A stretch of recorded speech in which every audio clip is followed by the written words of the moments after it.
Assalamualaikum warahmatullahi wabarakatuh. Apa kabar sahabat durian lover? Semoga senantiasa sehat selalu ya. Nah, hari ini kita lagi ada sama Mang Andi, manajer Durian Lover Farm di Durian Lover Farm juga ya. Jonggol. Nah, apa kabar Mang Andi? Alhamdulillah sehat. Alhamdulillah sehat ya. Nah, Mang Andi, kita mau ngobrol tentang ini. Kita 1 tahun dari mulai tanam dulu ya, 1 tahun 1 bulan tepatnya pada tanggal 27 Maret 2021 ya. Nah, sebelum penanaman perdana itu sendiri, kita kan mulai dari awalnya sekali ya, cerita dari awal ya sahabat durian lover ya. Kita land clearing lahan dulu ya. Lahan, Pengembangan pohon. Betul. dan menentukan titik tanam, Iya. penggalian panjang Betul. lah untuk mencapai usia 1 tahun 1 bulan ini. Iya. Dengan pertumbuhan pohon segede ini Mm-mm. panjang lah perjalanan Panjang ya. dan rangkaiannya itu banyak Ya. Nah, jadi yang pertama biar kita urut dulu ya. Pertama ini adalah videonya untuk perbankan pohon nih. Nah, perbankan pohon di sini dulu kurang lebih ada sekitar 16 pohon rambutan yang super ya. Cuma ya udahlah, demi durian unggulan karena harga rambutan berbeda dengan harga duren ya. Nah, kita udah habisin aja tuh. Malah ada satu yang rambutan apa namanya itu? Rambutan Binjai. apa? Binjai. Binjai ya. Tadinya satu kita mempertahanin, akhirnya satu orang kawan ya, Mas Madianto bilang, "Alah bang, harga rambutan murah bang, harga rambutan cuma 1 juta sepohon lu bisa beli," katanya. Nah, tapi duren 1 biji berapa duit? Bisa 1 juta juga 1 buah duri hitam gitu. Oh iya juga ya. Ya udah, babat habis. Nah, gitu.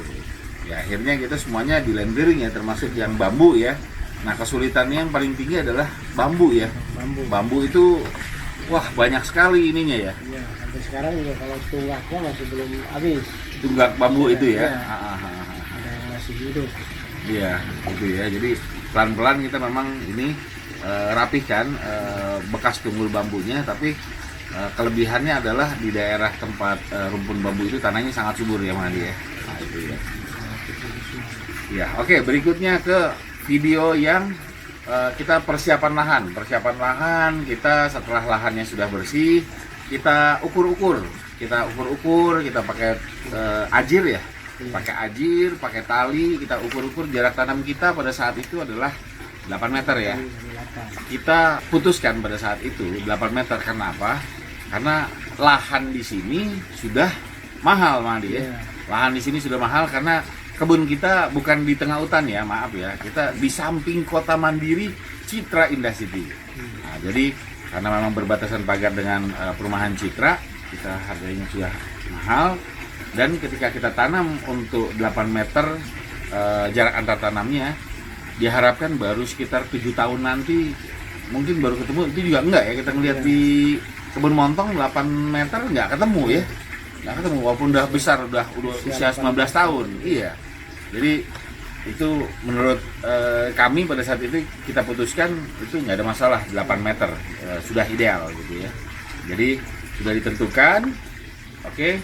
Lanjut, langkah selanjutnya adalah pembuatan lubang ya. Pembuatan lubang pada saat itu kita membuat lubang tanam itu digali 80 kali 80 kali 80 kedalaman. Nah, kita keluarin tanahnya dan kita diamkan sebelum ditanam itu selama 1 minggu ya. Nah, selama 1 minggu. Nah, setelah 1 minggu kita uruk setengah ya.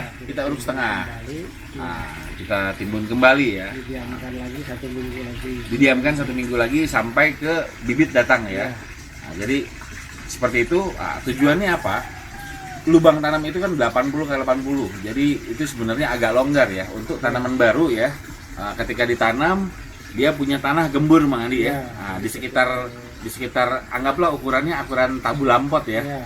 Nah, jadi dia bisa tumbuh di situ, nanti pada saat akarnya sudah kuat, dia bisa menyerap tuh ke samping-sampingnya. Menembus tanah yang keras gitu kan. Bisa menembus tanah yang keras dengan kekuatan yang di 80 kali 80 itu ya. Jadi pada saat ditanam bentuknya juga kotak ya. Nah, supaya ada ruang yang mudah untuk si pohon baru ini beradaptasi gitu. Oke, lanjut ke video selanjutnya adalah video penanaman perdana. Penanaman perdana langsung ya. Kita datangkan bibit dari Banyumas, bibit unggulan dari perusahaan bibit ya, memang khusus pembibitan yang terpercaya. Kita langsung tanam di sini. Sebanyak pada saat itu yang pertama-tama ada 60 pohon lah ya, termasuk di Widelia ya. Ada 60 pohon yang pertama-tama ya. Jadi 61 pohon, 60 atau 61 ya. Pada saat itu kita tanam, ya udah kita niatnya Bismillah aja, karena memang kalau Anda pemula belum ngerti tentang duren, saran kami ya adalah segera tanam, karena setelah ditanam Anda akan mikir gimana caranya tanaman ini akan survive. Kalau kebanyakan mikir teorinya begini begitu, maaf ya, kami nggak akan sampai ke hari ini gitu loh. Nah, jadi banyak jalan menuju Roma, banyak cara buat berkebun. Salah satu cara yang kita tempuh adalah kita tanam, kita cari referensi yang baik mengenai cara penanamannya, dan ya udah selanjutnya setelah kita berusaha maksimal kita serahkan kepada pencipta kita ya, Allah Subhanahu wa taala gitu. Jadi penanaman perdana pada tanggal 27 Maret 2021 ya, 1 tahun 1 bulan yang lalu. Nah, lalu setelah ditanam, kita memang beberapa hari sebelum ditanam kita bor air. Di sini airnya kita sumbernya masih dari jet pump, sumur jet pump itu kedalaman sekitar 40 meter. Setelah tanam, kita alhamdulillah udah bisa semprot-semprot dan dapat air yang bagus ya. Lalu kita membuat kolam ya, Mali ya, kolam penampungan. Kolam penampungan ukurannya berapa, Mali? Ukuran 6 kali 4 ya, dengan kedalaman 1 meter. 7 kali 4 ya. Dengan kedalaman 1 meter. Kedalaman air ya. Kedalaman air bersih dengan kapasitas sekitar 28 meter. 28 kubik ya, meter kubik ya. Nah, jadi itu cukup lah ya kalau untuk secara serentak 300 pohon cukup ya. Nah, gitu. Jadi setelah kita bikin ini kolam penampungan airnya, ya itu seperti inian aja ya, seperti kolam renang aja jadinya ya. Kolam renang akhirnya ya banyak anak kampung yang memang seneng air cebur-cebur. Lalu demi keamanan kita akhirnya untuk kolamnya ini, kolam penampungan air ini kita pasang pagar pengaman ya, gitu supaya terhindar dari ada anak kecil yang nyemplung gitu ya. Karena pernah waktu itu anak sapi ya Mandi ya, masuk area kebun dan nyemplung itu masuk ke kolamnya itu. Makanya waduh, luar biasa. Jadi kita ke depan tidak mau hal yang seperti itu terjadi. Kita antisipasi dengan kita pasang pagar dengan tinggi 70 cm ya, 70 cm. Oke, lanjutnya pada saat itu kita tidak hanya berkebun, kita juga bikin gazebo lah. Kita bikin gazebo karena apa?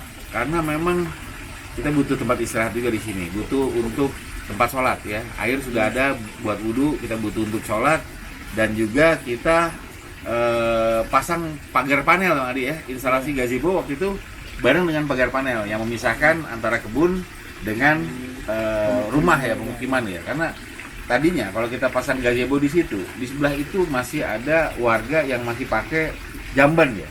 Jadi nggak seru juga kalau kita lagi makan lagi apa ngeliat jamban, itu nggak seru. Itu adik ya. Lalu selanjutnya, video selanjutnya itu adalah tentang instalasi air. Jadi ketika air kita mencoba seminggu 2 minggu lah pakai selang ya, waduh ternyata makan waktunya sampai berapa jam itu? 3 jam ya, lebih ya? 3 jam, 4 jam kan, karena habis energi lah. Habis energi. Malam satu persatu. Betul. Kami satu persatu, jadi lama. Gitu ya. Lama tidak merata. Ya. Itu waktu itu sekitar 53 pohon ya, 53 pohon ya di kebun ya. Ada 53 pohon, sirmingi satu-satu. Akhirnya kita membuat instalasi pakai sprinkler. Jadi setelah pakai sprinkler dibantu dengan gravitasi untuk yang ke bawah dan juga pakai mesin pendorong untuk yang ke atas ya. Jadi alhamdulillah ya. Jadi udah mengenai penyiraman setiap sore setelah beduk asar gitu ya, setelah azan asar kita sudah enak gitu. Oke, video selanjutnya lagi tentang penyemprotan dan pemupukan di awal. Jadi di awal itu kita masih tanahnya dibiarkan saja selama 2 minggu ya. Iya. Baru dikasih pupuk yang perdana waktu itu petroganik ya. Iya. Petroganik merupakan pupuk organik yang bisa dibeli di toko pupuk, tapi itu merupakan subsidi ya, pupuk subsidi. Jadi penyemprotan sendiri kita pakai 3 varian obat ya, yang itu tetap bertahan sampai sekarang. Itu pakai Gandasil ya, Gandasil, Danke, Antrakol. Nah, Gandasil itu fungsinya buat apa? Untuk pertumbuhan daun. Oke, untuk pupuk penyubur daun ya, Gandasil. Antrakol itu? Antrakol itu yang untuk membasmi hama juga ya, tadi ada jamur, ada Hama ya. iya. Yang itu, yang terakhir itu? Danke juga Danke. kalau ada hama ulat. Oh gitu ya. istilahnya. Berarti di antara 2 itu ada fungisidanya, ada insektisida ya. Ada yang buat serangga, ada buat jamur ya. Jamur. Nah, yang insektisidanya apa tuh? Yang serangganya apa? Yang serangganya yang danke. Danke ya. Berarti antrakolnya untuk yang fungisida ya, gitu ya. Ada jamur, ada apa. Dosisnya 1 tank itu pencampurannya? Kalau saya sih ini yang dipakai itu untuk dosis untuk tangki kapasitas 15 liter. 15 liter. Ya dikasih Gandasil 2 sendok makan. Gandasil 2 sendok makan. Ya, Oke. untuk Danke Danke. sama Antrakol masing-masing 1 sendok. Masing-masing 1 sendok ya. Itu untuk 1 tangki ukuran 15 liter ya. 15 liter. Oke, jadi kita penyemprotan dari awal dulu sampai hari ini memakai itu, dan alhamdulillah ya, Iya. pohon-pohon kita juga terjaga ya, sehat, subur, dan hama terjaga ya. Nah, itu biasanya penyemprotan 10 hari atau 2 minggu itu Mas? Kalau awal-awal seminggu, ya, setelah itu kan dilihat kebutuhan, Iya, walaupun kurang atau lebih dari seminggu, kalau udah kelihatan ada tanda-tanda hama, iya, disemprot. coba disemprot ya. Nah, Jadi sekitarnya kalau sekarang udah berjalan, jadi perkiraan Mang Andi rutinnya paling ya sekitar 2 minggu. rutinnya sekitar 2 minggu ya. Jadi 10 hari, 2 minggu. oh gitu ya. Jadi kita sambil melihat situasi ya. Ya. Kadang-kadang ada serangan hama yang bagaimana, karena tiap hari ketika datang ke kebun Mang Andi observasi ya, Ya. di kebun ya. Ya. Nah, Karena dicek nggak bisa satu-satu ya. memastikan waktu misalkan per 15 hari, per 13 hari, karena kita, nah kalau pas waktunya ada halangan ya, mungkin ada molor 1-2 hari gitu. Iya, Jadilah untuk ininya nggak pernah lebih dari 2 minggu. nggak pernah lebih dari 2 minggu ya. Mungkin nanti ketika pohon kita sudah lebih dari 300 pohon, mungkin dibuat rutin 10 hari ya, dibikin jadwal ya, karena nanti bisa kita gunakan ada tenaga kerja tambahan ya, nanti ya, dibikin jadwal sebulan 3 kali ya, seperti itu ya. Oke, setelah dari penyemprotan dan pemupukan tadi, kita lanjut kepada pruning perdana. Waktu itu kita pada usia 8 bulan ya. 8 bulan, alhamdulillah pohon kita sudah besar. Kita waktu itu pruning perdana dibantu oleh Mas Mukti, petani gundul. Jadi kita belajar pruning juga dari teman-teman di kebun lain, dari YouTube apa segala macam. Tapi pada akhirnya kita melihat juga dan kita praktek juga di kebun kita sendiri. Nah, jadi kita minta tolong bantu Mas Mukti pada saat itu pruning, lalu Mang Andi juga. Nah, lalu juga setelah pruning itu bandul ya. Pembandulan, pembentukan untuk cabang buah ya. Nah, di situ. Nah, ada masukan juga dari satu kawan, Om Hengki Masih, bahwa sebaiknya untuk pruning itu dilakukan pada saat minimal usia tanam itu 1 tahun. Gitu. Jadi kedepannya tanaman-tanaman kita yang ditanam setelah 1 tahun baru kita pruning ya. Dan lagi juga ada pesan bahwa pruning itu tidak harus ekstrim ya. Jadi dari awal kita udah harus bentuk dan ya sesuaikan ke hati nurani lah. Karena pada dasarnya kan tanpa campur tangan manusia saja, pohon itu kan aslinya sudah tumbuh sendiri, sudah bisa berbuah sendiri. Dengan campur tangan sebenarnya diharapkan untuk bisa lebih cepat gitu ya, lebih bagus. Tapi kalau ekstrim kayaknya kalau saya pribadi nggak sesuai di hati, dan beberapa kawan-kawan juga tidak yang harus ekstrim juga gitu. Jadi biarkanlah. Kata ekstrim itu kalau menurut saya relatif, karena mungkin yang dikatakan ekstrim itu begitu udah besar gitu kan, baru di pruning, kadang-kadang cabang udah segede betis, segede betis Gitu ya? tangan dipotong, kayaknya nggak tega banget. Betul, gitu kan. betul. Tapi kalau dari kecil kita pruning sedikit-sedikit mungkin kan Betul. yang mana yang bisa dijadikan cabang produksi, Iya. yang mana yang kira-kira harus dibuang, buang dari kecil mungkin nggak dikatakan ekstrim. Padahal kalau misalkan ini kan kalau udah besar jadi Iya. bisa dikatakan ekstrim. Sebenarnya kalau dibilang yang ekstrim-ekstrim itu sebenarnya terlambat pruning ya. Iya. Terlambat Kalau dari pruning. kecil Oke. dibuang. Iya, gitu kan. iya, iya. Itu karena memang saya sendiri merasakan karena begitu cabang itu kalau mau dibuang oleh kecil kayaknya buang ini sayang, buang itu sayang gitu kan. Setelah Oke. gede terpaksa harus dibuang jadi seolah-olah agak kejam lah istilahnya Ada kita kan. kejam ya. Padahal sebenarnya sudah harus dibentuk dari awal ya, Mas Andi, ya. Awal, ya. Kalau dari awal kan nggak kelihatan ekstrimnya karena cabang juga udah mulai berbentuk, Iya. kulitnya udah nggak terlalu rimbun, Mm-mm. karena udah ditata dari awal kan. Tapi kalau setelah besar, Mm-mm. jadi dibuang yang udah besar itu seolah-olah kita itu nggak bijaksana lah, ekstrim gitu, bener Gitu ya. gitu. Padahal Udah itu besar memang dipotong. keterlambatan ya. Iya, Iya, iya, iya, keterlambatan. iya, iya. Oke, berarti video selanjutnya adalah tentang pemupukan ya. Iya, Pemupukan dengan BU8. Jadi ini ada salah satu hal yang bagus. Pupuk yang sebelumnya kita pakai petroganik ya, pertumbuhan sudah bagus, tapi dengan BU8 kita coba tes. Waktu itu kita mampir ke kebun durian Tamora ya. Kita ternyata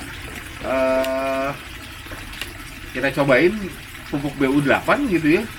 Wah, itu tanaman-tanaman yang dikasih pupuk itu ngebut pertumbuhannya. Sehingga kan ada yang percobaan 4 pohon. 4 pohon ya. Setelah 4 itu pertumbuhannya kayaknya lebih bagus, Lebih dan bagus, lebih menarik, ya. Jadi akhirnya semua dikasih 8 BU8 ya. dengan usia setahun. Iya. Jadi usia sebelum setahun. Sekitar 11 bulan lah.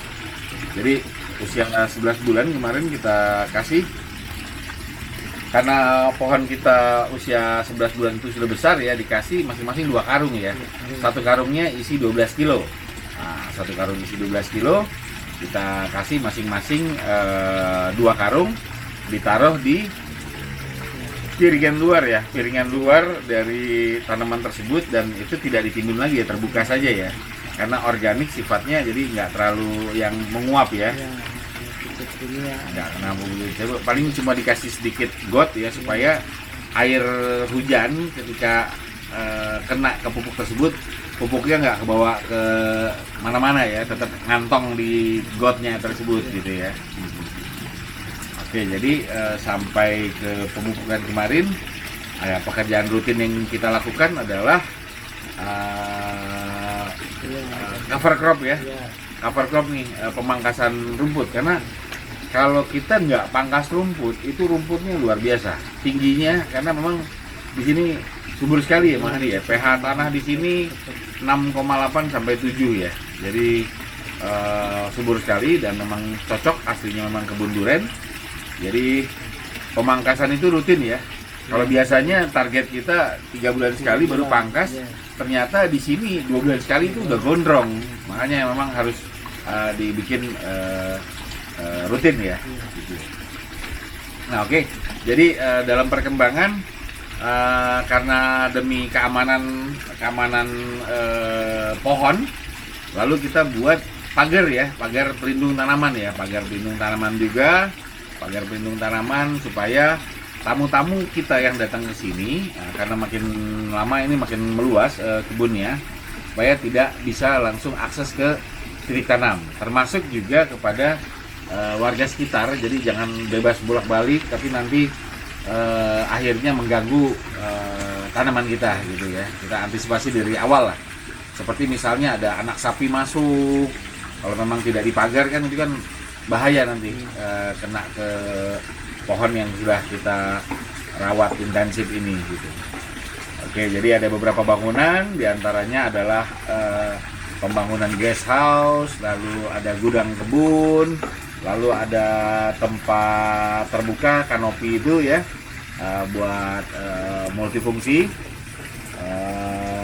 lalu ada gazebo buat bersantai, saung, kolamnya. Jadi ya itu semuanya merupakan fasilitas dari Durian Lover Farm.